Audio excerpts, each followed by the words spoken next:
In today's Your Healthy Family, 2 years ago, when 10-year-old Stephen Vogan was the only person in his family to skip the flu shot because of his allergic reaction to it, he ended up in the intensive care unit at Memorial Hospital fighting for his life. And I remember them saying, we can't fight the flu. We can't do anything about the flu. All we can do is support him while his body fights the flu.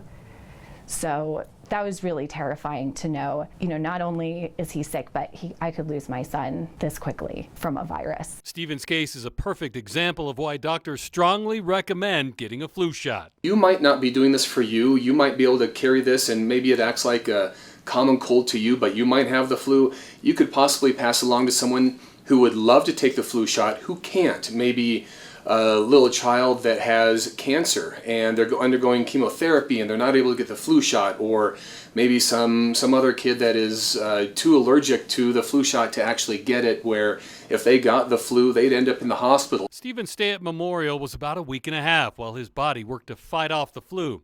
He only remembers the last few days of his stay. I was ready to get out, and I remember the last day.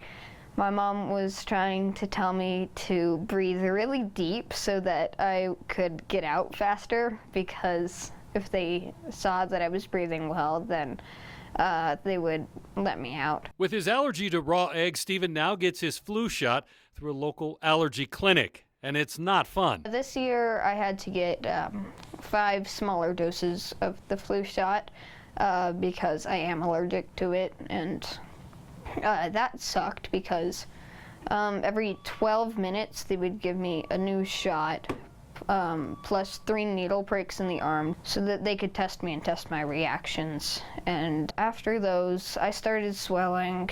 Then I woke up the next morning and my arms were big and red and swollen.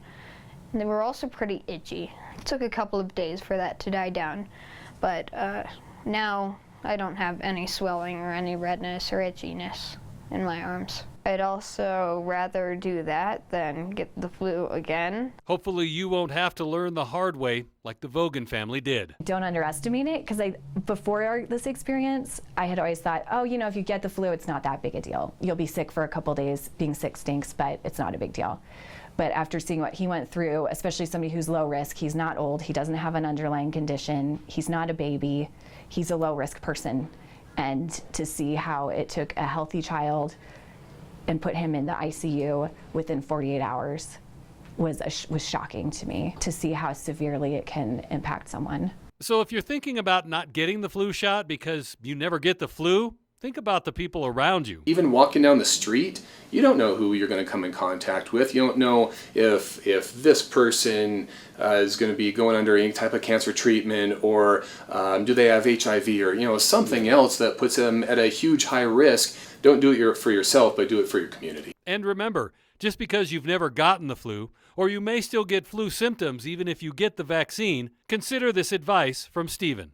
I would say that it's a good idea to get it, because even if you're not 100% protected from the flu with the flu shot, it's still a protection.